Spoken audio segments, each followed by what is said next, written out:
살펴보았었는데요.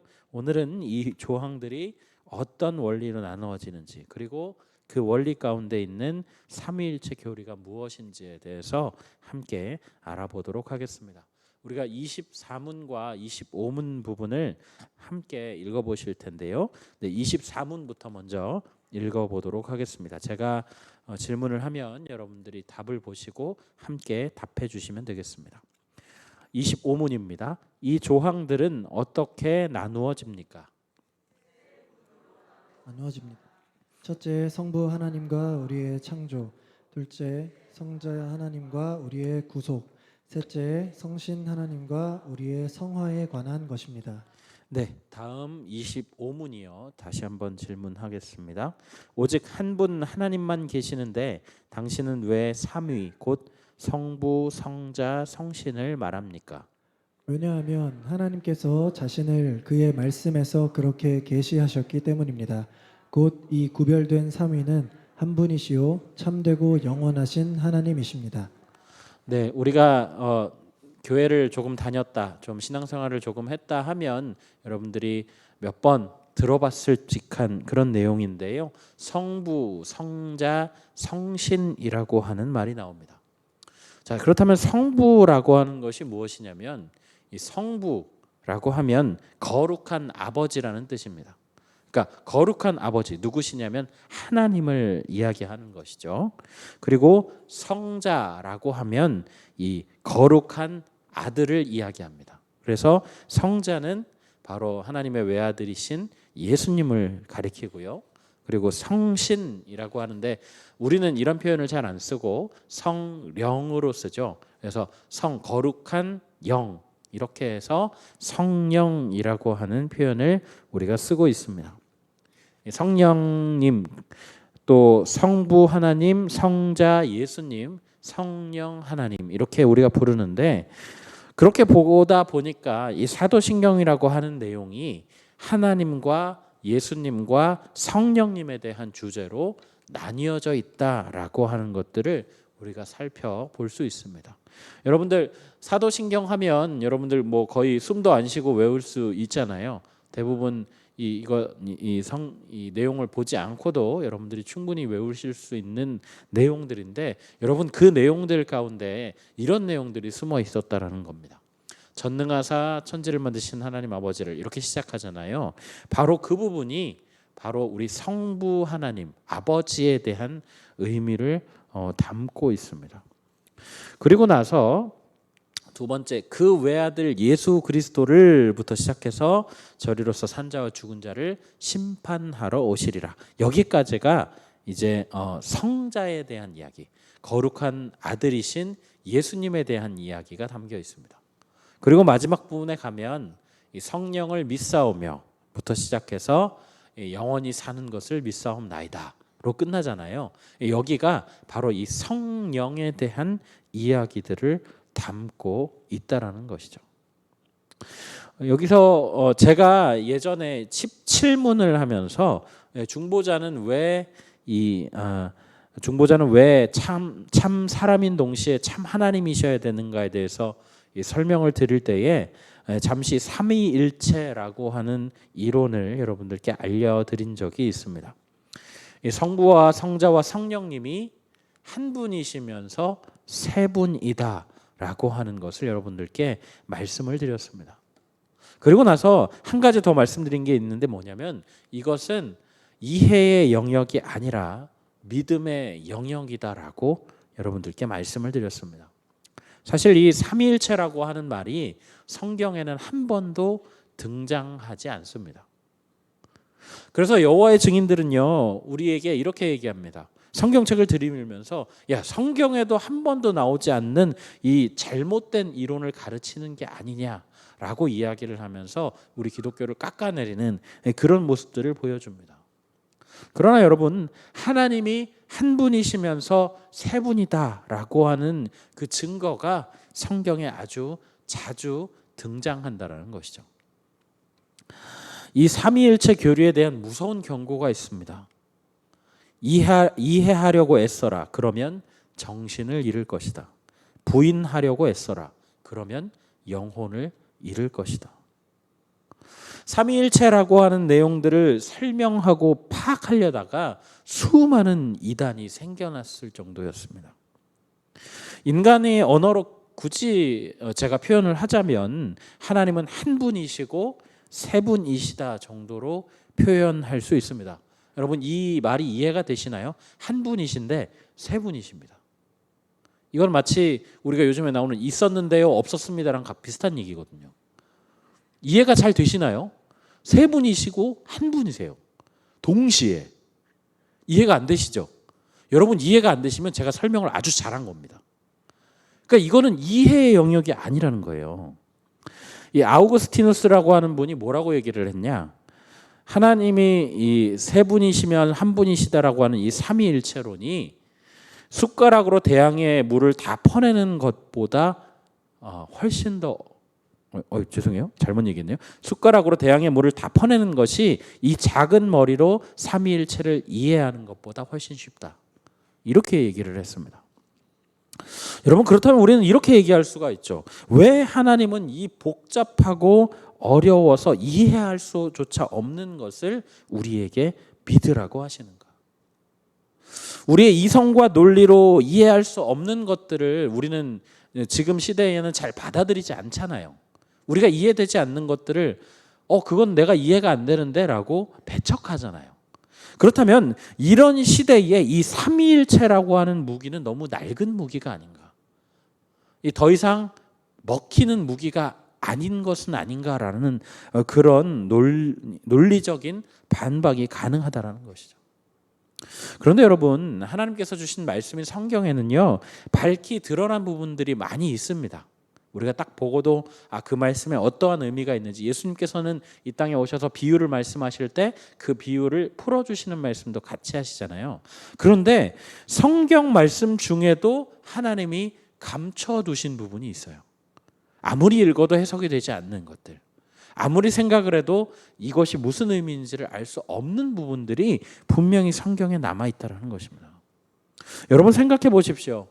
여러분이 생각했을 때 여러분의 생각으로 완전히 이해되고 완전히 수긍되는 신을 여러분 믿으실 필요가 있겠습니까? 저라면 그렇게 완전하게 이해되는 신, 그래서 제 머릿속으로 어느 정도 이 계산이 가능한 신이라고 한다면 저는 그 신을 믿지 않을 것 같아요. 하나님께서 이 삼위일체라고 하는 그 내용을 신의 영역에 남겨두셔서 그 수준에 이르지 못하는 사람들이 그저 겸손히 믿고 경배하실 수 있도록 이 영역들을 만드셨다라는 거예요. 여러분 이제부터 우리가 이 삼위일체를 잘못 해석한 사례들을 우리가 보게 될 것입니다. 어떤 사람이 삼위일체를 역할론으로 설명하려고 했는데요. 역할론에 따르면 이런 거예요. 한 남성이 아내에게는 남편이 되고 아이들에게는 아버지가 되고 회사에 가면 회사원이 되는 것처럼 같은 하나님인데 세 가지 역할을 하신다라는 거예요. 참 그럴듯하죠. 그런데 여러분 솔깃하시면 안 됩니다. 그런데 이 경우에 문제가 뭐냐면 이 하나님 세 분이 한 자리에 나오는 성경 부분이 있거든요. 이 대표적인 부분이 어떤 부분이냐면 예수님께서 세례를 받으시는 부분입니다.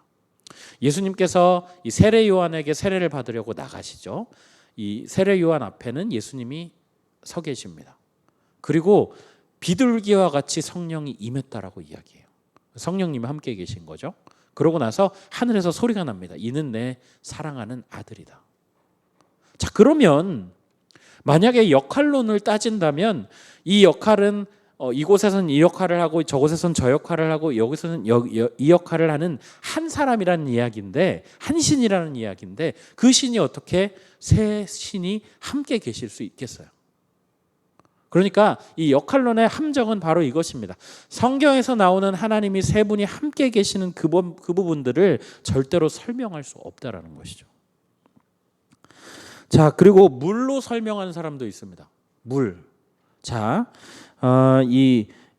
겨울이 되면 물이 얼음으로 얼죠. 그리고 이 여름이 되면 수증기로 변합니다. 그리고 봄이 되면 물이 된다.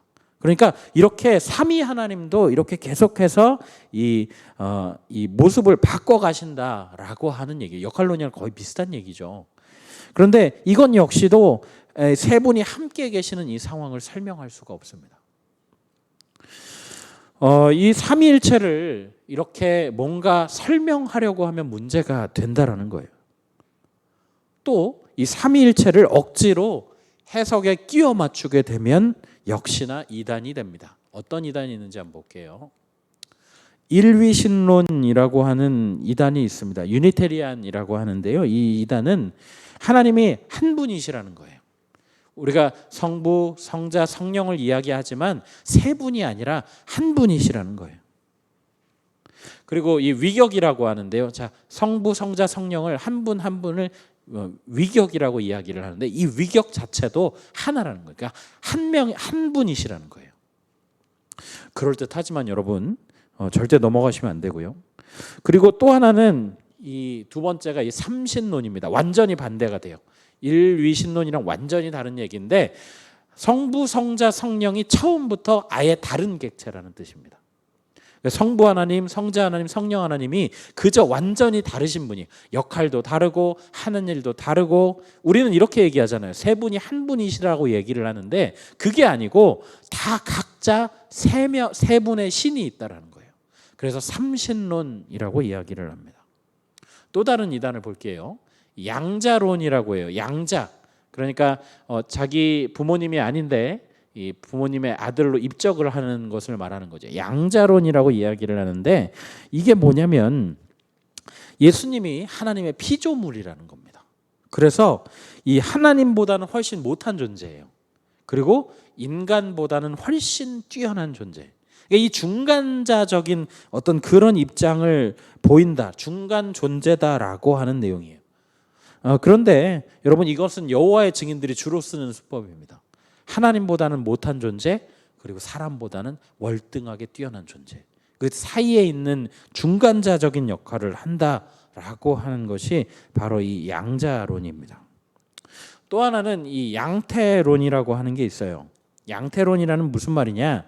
연극 배우가 여장을 하면 여자의 모습으로 나와서 이 연기를 하고 할아버지 가발을 쓰고 나오면 할아버지로 연기를 하고 남성의 수염을 달고 남성의 역할을 하면 남성의 그 연기를 하는 것처럼 이렇게 하나님이 때에 따라서 이 모양을 바꾸어 가신다라고 하는 것이 바로 이 양태론의 내용입니다.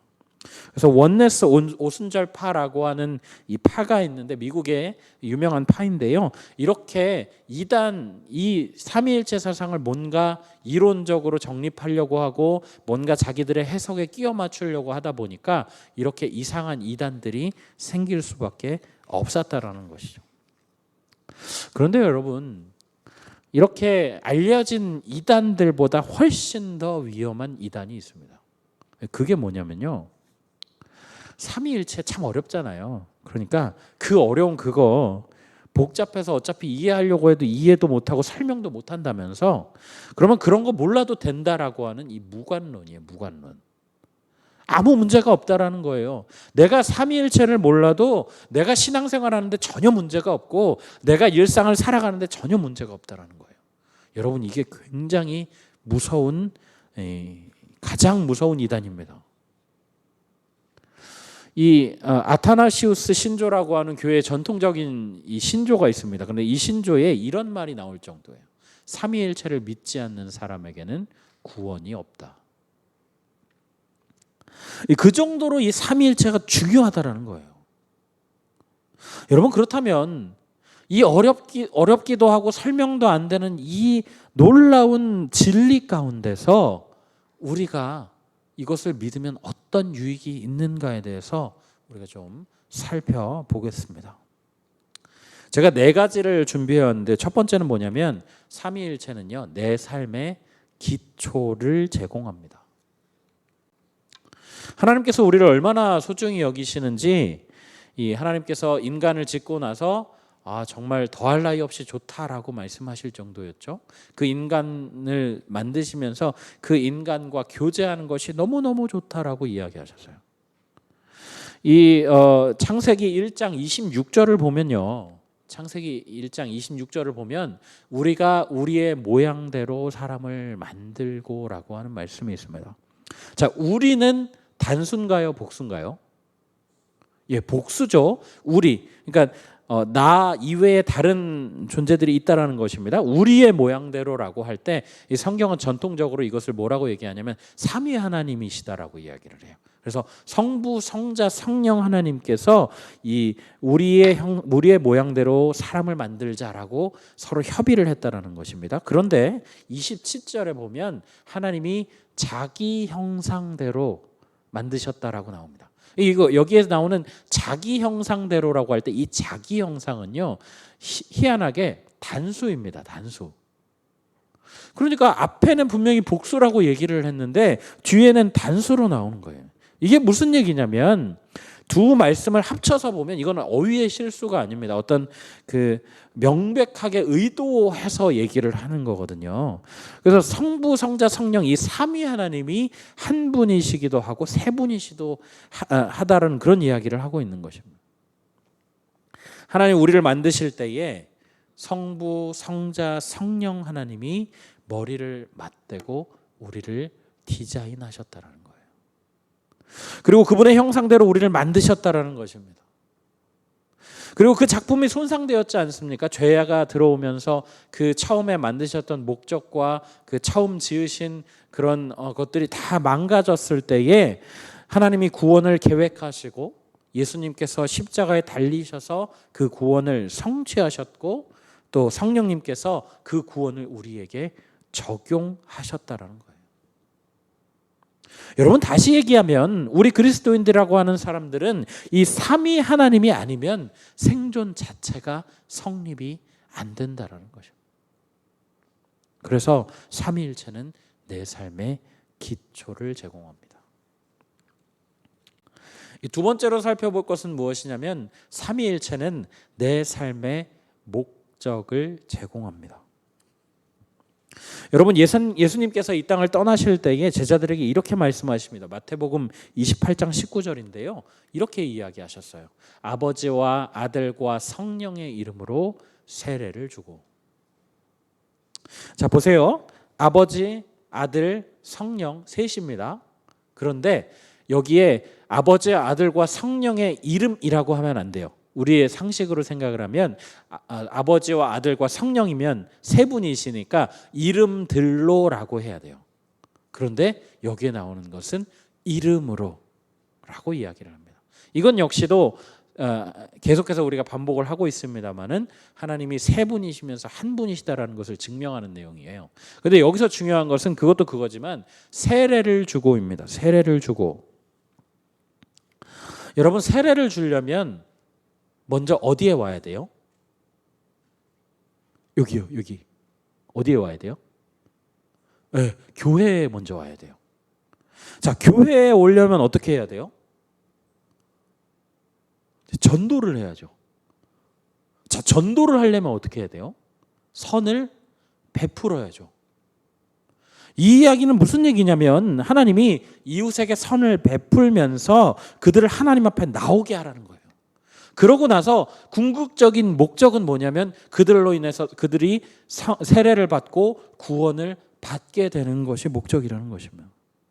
그러니까 하나님께서 우리의 삶의 목적을 뭘로 정하셨냐면 우리의 이웃들 그리고 우리의 믿지 않는 가족들 어떤 사람들 우리의 주변 사람들에게 우리를 하나님께로 이끄는 다리로 부르셨다는 거예요. 성부이신 하나님께서 우리를 그렇게 선택하셨습니다. 그리고 성자이신 예수님께서 이 땅에 오셨잖아요. 이 땅에 오셔서 3년간의 공생애를 통해서 그 삶이 어떠한 삶인지를 계속해서 보여주셨어요. 하나님 앞에 계속해서 기도하셨죠. 그리고 가르치고 전파하셨죠. 여러분 이런 것들이 예수님께서 이 땅 가운데 오셔서 모든 그 하나님의 백성이 어떻게 살아야 하는지에 대한 이 모델을 보여주셨다는 거죠. 그리고 이 사도행전 1장 8절에는 이렇게 기록을 하거든요. 죄송해요. 오직 성령이 너희에게 임하시면 너희가 권능을 받고. 그러니까 성령님께서 이 땅에 오시는 것은 우리에게 지혜와 권능을 주시기 위해서 이 땅 가운데 우리에게 임하셨다라고 하는 것입니다. 그래서 예전에 믿음의 선배들이 이 삼위일체를 뭐라고 불렀냐면 이 페리코레시스라고 불렀습니다. 이 페리코레시스라는 말은 우리식으로 표현하면 지금 사진에 보이시는 것처럼 이 강강술래, 저게 이제 윤무라고 해요. 바퀴륜자를 써서 계속 손을 잡고 빙글빙글 돌면서 하는 춤인데 이 윤무라고 이야기를 합니다. 이게 무슨 얘기냐? 성부, 성자, 성령 세 분이신데 한 분이신 그 하나님께서 이 손을 잡고 추는 그 춤 가운데 우리를 초대하신다라는 것입니다. 이리 와서 함께 춤추자. 그리고 잃어버린 사람을 찾아서 그 춤에 동참하게 하자. 그래서 함께 춤을 추는 것이 하나님의 목적이에요. 예수님께서 이 땅을 떠나시면서 명령하셨던 그 복음 전파의 사명이라고 하는 것이 삼위일체의 원리 속에 들어있고 우리는 그 일을 위해서 이 땅 가운데서 살아간다라는 것입니다. 그래서 이 삼위일체의 이론은요, 내 삶의 목적을 제공합니다. 우리가 이 땅에 있는 이유가 무엇인가에 대해서 이야기해 주신다는 거죠. 자, 그 다음에 세 번째요. 세 번째, 삼위일체는 내 삶의 모델을 제공합니다. 제가 계속해서 말씀드리지만 삼위 하나님은 하나이시면서도 셋인 다른 객체시죠. 그런데 이 세 분은 서로 다투거나 불평하지 않으십니다. 서로를 존중하고 높이시고 서로를 드러내고 서로를 세우고 계시죠. 예수님은 아버지에게 끊임없이 순종하셨습니다. 죽기까지 순종을 하셨죠. 그리고 아버지는 그 아들을 모든 피조물 위에 가장 뛰어난 왕으로 세우십니다. 성령님은 예수님을 우리에게 드러내고 계시죠. 예수님은 이 성령님을 계속해서 높이시고 또 성령을 통해 권능을 받게 된다라고 말씀하십니다. 여러분, 이와 같은 원리를 볼 때에 사람과 사람 사이에도 마찬가지입니다. 이 세 분, 그러니까 성부와 성자와 성령님께서 하나는 모두를 위하고 모두는 하나를 위하시는 그 모습들이 공동체 안에서 드러나야 한다는 거예요. 여러분, 그렇게 될 때에 이 두 사람 이상이 모인 그 공동체 안에서, 뭐 가정을 포함해서요, 그 공동체 안에서 이 삼위 하나님이 서로 사랑의 교제를 하시는 것과 같이 사랑의 교제를 이어 나갈 수 있게 된다는 것입니다. 그래서 삼위일체는 내 삶의 모델을 제공한다는 것이죠. 네 번째입니다. 네 번째는 내 삶의 동력을 제공하십니다. 여러분, 예배 마치면 목사의 축도를 듣게 됩니다. 여러분들 축도를 이제 오늘 예배도 마치시면 제가 축도를 할 건데요. 축도의 내용은 뭐 자질구레한 것들을 다 빼면 이런 얘기입니다. 하나님 아버지의 사랑과 예수님의 은혜와 성령의 교통하심이 영원토록 함께 계시기를 원합니다. 라고 제가 아마 이따가도 기도를 할 거예요. 다시 얘기하면 이런 얘기, 하나님은 우리 위에 계십니다.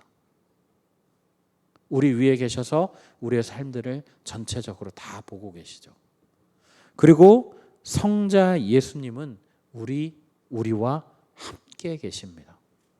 예수님께서 떠나실 때 내가 너희와 함께 하겠다, 영원토록 함께 하겠다라고 말씀하시잖아요. 이 성자 예수님께서는 우리와 늘 함께 하고 계십니다. 또 하나, 성령님께서는 우리 안에 계시죠. 그래서 우리가 우리 안에 계시는 성령님이라고 이야기를 하잖아요. 그렇다고 보면 이게 여러분, 우리 위에도 계시고 우리와 함께 계시고 우리 안에도 계십니다. 다시 얘기하면 우리 인간은, 우리 그리스도인들은 하나님께 둘러싸여서 살고 있다는 거예요. 위에, 함께, 안에. 이렇게 우리를 둘러싸고 있는 그 하나님의 이 동행하심을, 함께 하심을 우리가 매일매일 느끼면서 살아간다는 것이죠. 이 자리에 앉아 계신 분들 중에는 저보다 연배가 더 많으신 분들도 계십니다만은 이 세상을 살아보면 참 쉽지 않지 않습니까? 여러분 중에 이 만만한 삶을 살고 계신 분이 계시다면 정말 부럽습니다. 이 매일매일의 삶을 살아가고 아무리 우리가 행복의 조건들을 많이 가지고 또 채워가고 있어도 문제가 하나도 없는 삶을 사는 사람은 없다라는 거예요. 세상을 살아가는 것이 문제의 연속입니다. 그런데 그 삶을 살아갈 원동력을 누가 제시하시냐면 우리의 위에 계시고 우리와 함께 계시고 우리의 안에 계시는 그 삼위 하나님이 우리의 삶의 원동력이 되십니다.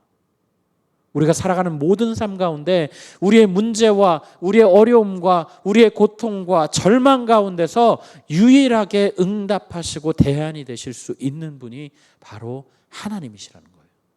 여러분, 그렇기 때문에 사람에게는 얻을 수 없는 위로와 힘과 피난처와 산성이 되어주시는 바로 그 삼위 하나님이 우리에게 계시기 때문에 우리가 삶을 살아갈 수 있다는 거예요. 제가 4가지를 말씀드렸습니다. 첫 번째는 삼위일체는 내 삶의 목적을 제공하시고요. 두 번째는 내 삶의 모델을 제공하시고, 제가 하나 빼먹었죠. 삼위일체가 내 삶의 기초를 제공하시고 내 삶의 동력을 제공하십니다. 여러분, 우리가 이 삼위일체 이론이라고 하는 것이 단순히 그냥 이해하기 어렵기 때문에 이해를 안 하고 그냥 믿어야 된다라고 말씀을 드렸잖아요. 여러분, 이것을 믿는 것이 굉장히 중요하다는 거예요. 여러분, 이것 때문에 우리가 살고 있는 거예요.